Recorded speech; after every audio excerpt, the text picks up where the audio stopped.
Now we continue our Transworld Sport Classics series, in which we look back on some of our most memorable features from the past quarter of a century. This week, a profile that we first brought to our viewers 9 years ago.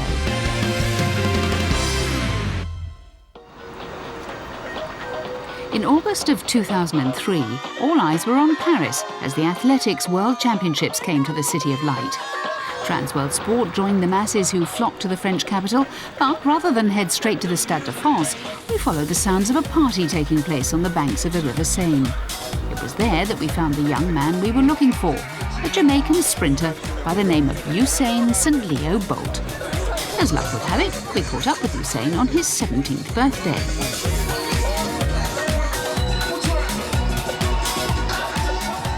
At this point in his career, Usain was already getting used to taking centre stage.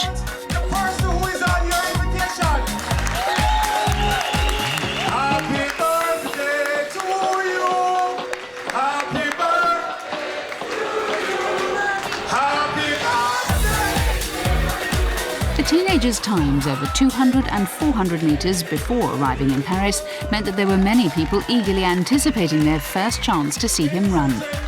However, the Jamaicans were taking no chances with their young star, as their then Athletics Association president explained to us. He is one of those beautiful young men that is so talented. It's unbelievable. Now, in a crowd, he's so modest and humble. He doesn't stand out like some of these pretenders. And that makes me really warm to him. And, you know, the kind of talent that he has, we really have to nurse him. I have a phrase I say, if a man run fast every day, one day his foot going to break off. If Bolt does not even run, the atmosphere of a world championship is what we want for a youngster like this, because we are expecting wonders at the Olympics next year. That's the big one.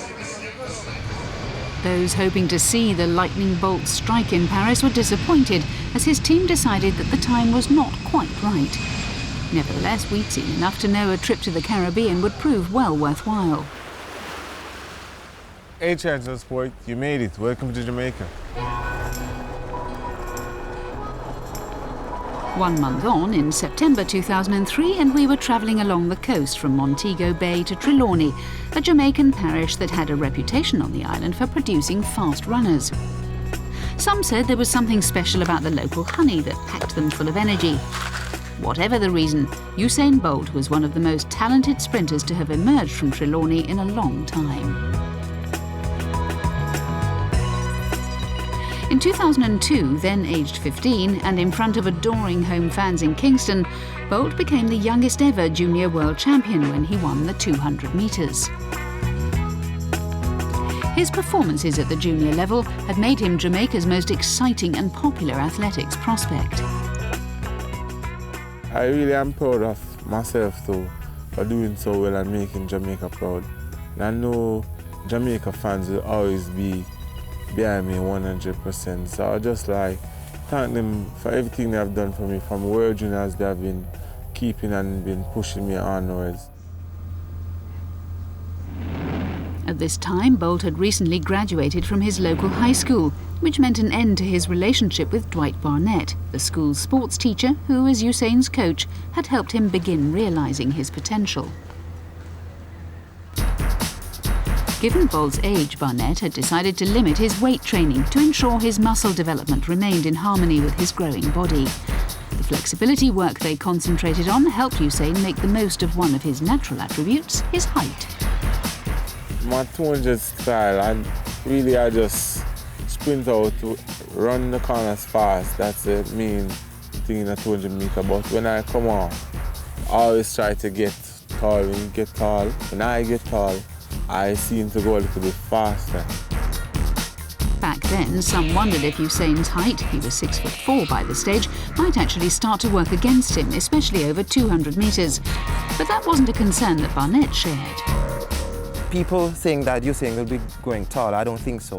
People who are 6'9" tend to have a problem with the starting position in that they will get up too early. As a sprinter, Usain is just the right height, and I think that he'll be doing well for the future. Set, go.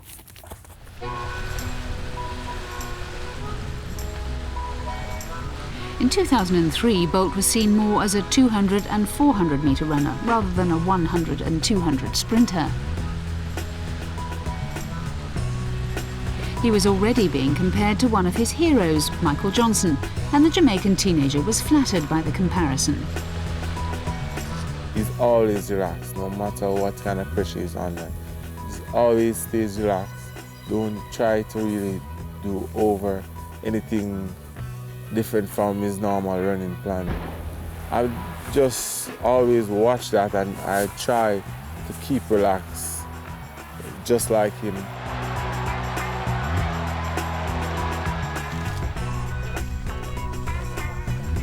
With his incredible potential, the interest in the young Usain Bolt was growing at a real pace. While we were with him on the island, he filmed his scenes as the star in a Puma commercial. Dad, so on action, you're going to look back, you keep your head forward. Those around Usain were aware that if he continued to progress on the track, then he could expect more of these sort of engagement. But as Dwight Barnett told us, running would always be Bolt's top priority. He has to keep focused. That's one of the major things in terms of track and field. People tend to drift.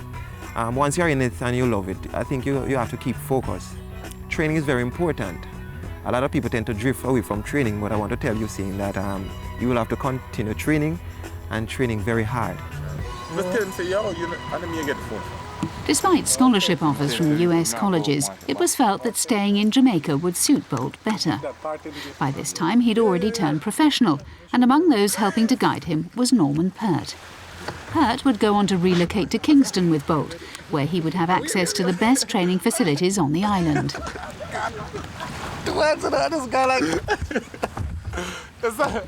I need to ensure that be as his mentor, as a person who's in charge of him personally, that he's always happy. Whatever problems he has, that we find the best and quickest solution to ensure that nothing breaks that confidence, nothing breaks that commitment to the sport. When we met him, Usain was no longer a Jamaican schoolboy tucked away in the hills of Trelawney. He was at a crossroads. Behind him lay a phenomenal junior career, ahead of him the challenge to succeed at the highest level. Bolt told us that he didn't expect to run at the 2003 World Championships, so when he didn't, he wasn't disappointed. And as for Athens 2004, well, he was going to take it one step at a time. The Olympics is really a big event coming up next year. Everybody's looking forward to it. I'm looking forward to it, but it's not really on my mind because I have a lot of track meets before that. And I'm just hoping that I'll keep injury-free and I'll have a wonderful track year so I can go to the Olympics and do my best.